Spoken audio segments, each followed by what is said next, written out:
Welcome back to SourceFedNERD. I'm Reina Scully. And I'm William Haynes. Akemashite omedetou gozaimasu. And welcome to a special episode of Anime Club where we give you our full review of an anime complete with netabare. I don't know what meta bears are. It means spoilers in JP only. Oh, okay. This special episode is sponsored by our beloved Crunchyroll. If your 2015 New Year's resolution is to up your anime game, sign up for a 30-day free premium trial with crunchyroll.com/SFNsenpai. I'll have you know that ever since I started using Crunchyroll, my anime game has skyrocketed to being the only thing I do with my life. Not only does Crunchyroll give you access to the best anime Japan has to offer, but they've also supplied us with more stuff to give away. Details will be given at the end of this review of No Game, No Life. Ashente!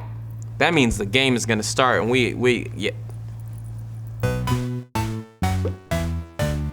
So at the end of a lot of Anime Club episodes, we discuss whether we're gonna continue watching it or not based on the short amount of episodes we watched, and this is definitely among the ones that we've continued. Yeah, I remember we were watching it and I was like, man, this looks so cool. I'm talking about the art, but the concepts of it are very, very strange and something that I don't want to delve into in my personal life. But we decided to watch the whole thing, and we did. And we did! Yeah! Punch me in the face. Punch me. Don't do it. I was just kidding. Okay. I definitely agree about the artwork. The one thing that did trip me up a little bit was What was it? What hurt you? Who hurt me? Actually, it hurt my eyes. They're outlined in red and not black, which is why they look very strange. Oh. And I didn't realize that because I can't really see the color red, but like when I saw it, You are so perceptive, even though you're a gosh darn colorblind woman. Thank you. I remember in our original Anime Club review calling it tedious because of the rock, paper, scissors scene where they had to explain it, and then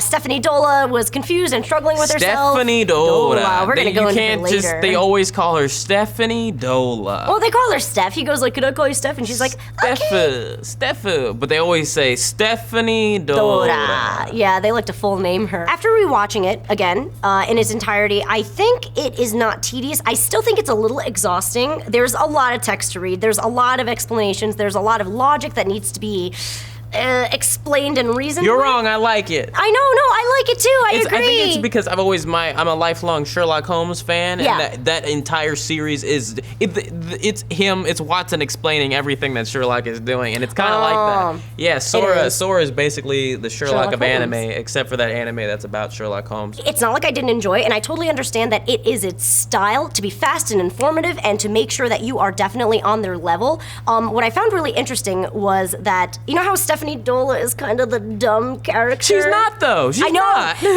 She's not, but they took so many opportunities on purpose to show that it is not normal to understand this level of logic and this level of intricacy, and I feel like she was used as a character that we, the audience, are supposed to relate to because she's smart, but for some reason she doesn't get there as fast as they do, and she needs them to explain it. Like, if you really pay attention, she does ask very often, like, wait, what does it mean? Can you explain that? Every show or movie ever has to have that one character. Like if you watch How I Met Your Mother, it's Robin. She's always like, what happened in that? If you saw the movie Inception, what's her name? Ellen Page is the one that's like, what does that mean? Explain it to me. There always has to be a character that's like, oh, you know what? I don't know what's going on here. Explain it to me. So us, like you said, the audience could learn. Yes, I understand that was necessary for Stephanie Dola to play that part, but I feel like they could have made her funnier. In the first couple episodes, I think she's hilarious. The voice acting is phenomenal, where she goes from her highs to her lows and she like hits her head against the wall and bangs it because she doesn't really want to be in love with Sora or whatever it is that she's struggling with. I feel like which at this point is kind of pointless. Well, he claims the point of him making her fall in love with him was so that she gave him a place to stay, but now it doesn't matter. She doesn't need. He doesn't. The reason he's the king now, so she doesn't have to be in love with him because that's his palace now. That's just a perk for jokes. There's something that Jabril says later on where she goes, "I wonder why it is that Stephanie Dola, you're still affected by that pledge from that first time you waged that game, because the effects of that should have worn off by now. Why do you still feel weird about Sora?" That's what I was thinking. I think she really is falling in love with Boy. I don't remember her saying that it should have worn off. She has naturally progressed into a loving relationship, which I've learned in my life that if you want someone to fall in love with you, all you have to do is wait. That's not true. As we've discussed in the past, Sora and Shiro are step-siblings. Step-siblings. It makes it less uncomfortable for you to watch and a little bit more bearable that their relationship still is no. so... I know, she's still 11. No, and she debuted with a panty shot, which is not okay. It's just not. It's a whole bunch of... I don't want to see that. I don't like... If they cut all of that out of the show, it would be a much better show. It's like, I don't need any of that in my How would life. you feel about it if she was like an older... sibling. I don't want to see any cartoon Well, they're not really character. siblings, though. They made a very, very huge point that they are step-siblings. Like, I met her when she was 3 at the orphanage where she's a genius. And I was, what was he, like, 7? Well, yeah, and She's 7 years older than him, she's 3, he's 10. Good. I watched the show recently. Yay. As in last night. Is it because she's young, or is it because they're seemingly siblings, or is it just their closeness Both in of general? those. It's all of them. It's all those things. That. Those are all the things that's wrong with it. Yeah. I actually think that this anime was made for otakus. They were very unabashed about his perversion, which I actually appreciate. It makes that makes it bearable for me. If you are brazen and very shameless about, like, this is the perverted protagonist. As a nerd, I appreciated it because it's a world I don't really understand, but I'm gonna forgive it, maybe.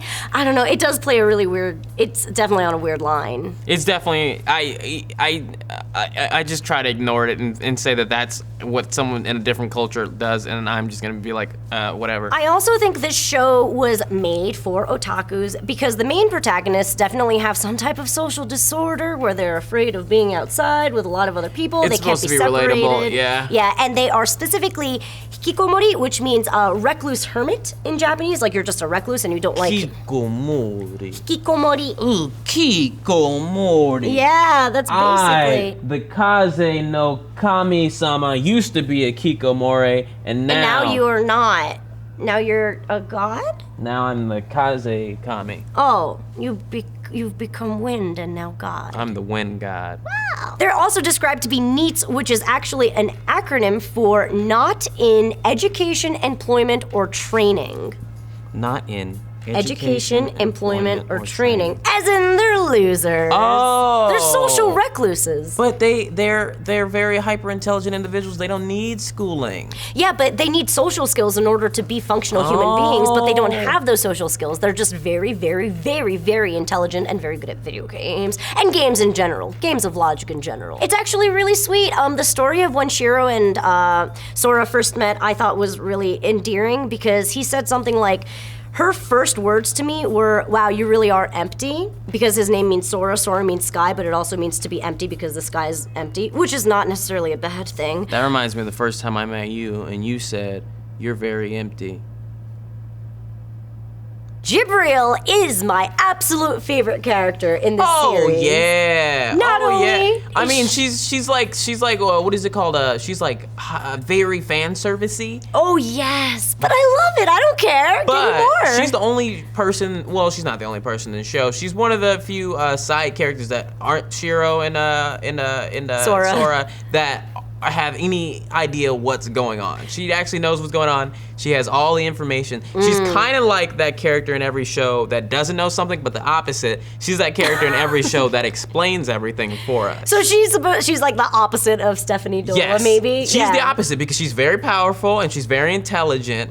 She's the opposite of Stephanie Dola. That's exactly how I like my women. She's from a race of people called Flugels. Yes, exactly. Which I looked up to see if they're real, and they're not. It Of just course means they're not. It just means. I mean, I looked up to see if it was from another thing. Like, you know, elves are from another thing. How dare you? But apparently, Flugel is just something they made up for the show. It means wings in German. In German? Yeah. Oh, you didn't know something, No, Reina? And I knew it, didn't. and I told you before you knew it. Thanks for teaching me, Jibril. That's why I'm the Kaze no Kami-sama. I love that, once again, she is a brazen, shameless, ecchi fan service girl, but she's also really intelligent, and I just love her behavior. I find her to be really cute. The fact that she drools over the prospect of learning more things and being able to read more books, and that there being languages that she doesn't understand or know yet. Like, I love that. That's moe. That's Moe. real moe. But actually, every character would be moe. Like, Shiro's moe because she's she's all like, she doesn't speak much and says few words and has white hair and has awkward behaviors, and Stephanie Dola's a dumbass, and apparently that's Moe too. Everything is Moe. But to me, Jabril is the master of Moe. For me, personally, love her. She's so cute. I want her. The ending was a little bit of a disappointment for me. I did not like their last battle in the video game universe with the guns that shoot hearts and that You didn't like that? I actually think the best battle of all was in episode 6. I think it's called Interesting. It's when he needs to win over Jabril's library. I thought that was the climax, and that was absolutely the most enjoyable battle type of scene You're for me. absolutely correct, Reina. I respect your opinions on all things in this world. You're Arigato right. gozaimasu. You're good at that kind of stuff. I Domo appreciate you. arigato. That would have been a better final battle. Except for when they have to like kiss each other for oxygen. yeah, that's don't worry, they're step siblings. They're step siblings. They're not blood related. That's how we're gonna. I don't want to kiss any of my relatives. Me neither, not like that. For the sake of the battle, I feel like it made a lot of sense, and it didn't take away from the battle itself.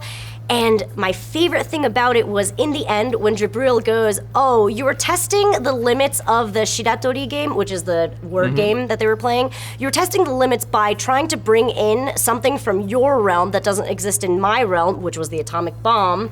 You were testing the boundaries, and on top of that, I should have known that this game was already my loss from that first move because you were already setting up for all the things that were about to occur. It was brilliant. Brilliant. Brilliant. Brilliant. I have to give it up to whoever translated that show because that Shiritori game, I did not know how they were going to use the English like last letter of each word to bring up the next thing that's happening because the words It was kind of amazing to me how they crazy. made it work. They made it work. And it was almost as though the show helped make it work because there was a rule in play that said you can use different languages, and that's how they made it work. They used British, wow, that was weird. They used German words, they used English words, they used Japanese words in order to like force fit it into the situation, and it didn't even feel forced. It was fantastic. What I find really interesting about the show, which kind of, it's like a thing that'll make the show last forever, is that there are specifically 16 different races that claim to be intelligent, which I think are like, and then they all have a different race piece, which are just different little pieces of a chessboard, which means that this show could go on forever, because if you gotta win all the different chess pieces, and then you can play Kami-sama Tetto in a game of chess. Notice that throughout the land in the distance, you can see all these huge pieces, which they'll probably be playing with. And they're gonna win because they're smart. Yeah, and they belong in this world. They didn't belong on our world. Yeah. And it made a lot of sense. And Team Blank never loses. There's no such thing as the word lose in the phrase blank, is what they're actually saying. It's very convoluted. I mean, but isn't there no such thing as win in the word blank? Either? Yes. Agreed.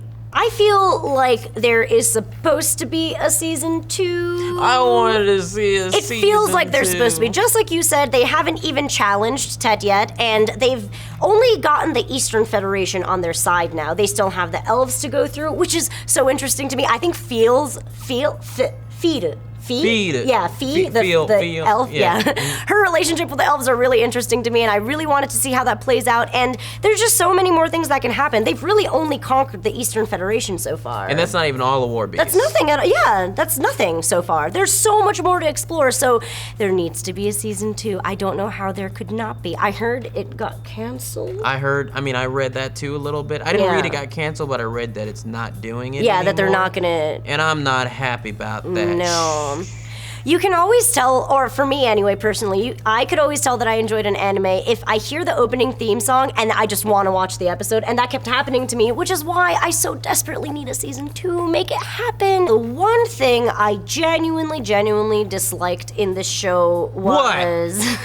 Say it right now. It has to do with Stephanie Dola again. There is so much talking over one another in this show. I think there is more so than definitely. others. I couldn't tell who was talking a lot. A lot, right? Yeah. And there's a lot to read, which is totally fine. That's not my problem. It's just hearing Stephanie Dola have her like freak out moments and her ability to not her ability to not, but her constant struggle whether she should be trusting Sora or not felt a little redundant after a while, and it felt really unnecessary because she is intelligent. Like, I don't know why she can't just trust him and everything that he's doing for after all he's shown her. Her freaking out in the background while Sora is trying to explain something intelligent to Jabril, those moments I didn't like. It was just, In conclusion, if you're an otaku, you should give No Game No Life a chance because you'll understand and appreciate the story itself, the characters, the style, and the references. Surprisingly, I did enjoy it a lot. And now for the moment you've all been waiting for, Crunchyroll's giveaway. We have another Roku and another Chromecast that won't be going to me, but to you. The winners from last week are at Arneosis has won the Chromecast. John at the Iron Nail won the Roku. Not me. Hope you're happy. For your chance to win, head on over to crunchyroll.com/SFNsenpai and take a picture of yourself with a confirmation page like so. Tweet us your picture with the hashtag SFNSenpai, and maybe you can win the Roku or Chromecast, which should be going to me. Good luck, and next year we're going to be watching Your Lie in April. You know the deal, sign up with the premium membership trial so you can watch it without any ads, take a video of yourself giving us your review with the hashtag SFNApril, and we'll see you in 2015. Sora and Shiro have like a bond on top of that. When you first watch the anime, it's a little bit uncomfortable at times because they do play to those underlying incest tones. I felt really conflicted, but for some reason I kept watching and I was more and more okay with it near the end. I don't know why. That's not a very good thing. Do you think it makes me a bad person?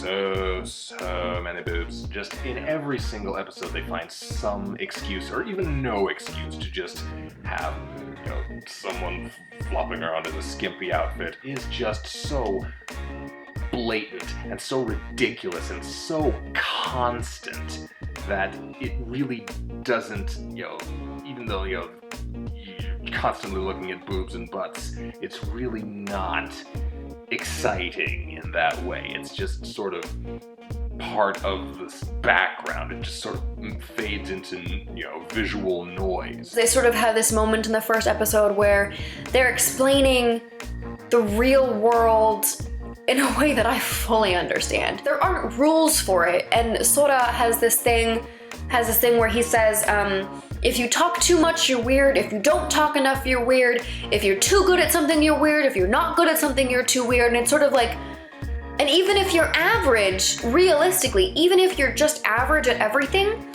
people are still gonna judge you. It's one of those things where you can't win. It's a crappy game, which, let's be honest, life is a crappy game. Sorry, I have an eyelash that's been poking me for like the last 10 minutes. The story point is like so complex that it's hard to talk about, but I really love the anime. When I first heard of it, I thought it was gonna be kind of like Sword Art Online or like Log Horizon, where they would be stuck in a video game or something, but it's more like they're stuck in a parallel universe, because they might be stuck in a video game, but it was like they were teleported into a different universe. They weren't like immersed into like a virtual reality or something, and like they're kind of, it's weird. Yoi otoshi wo! Otoshiwo!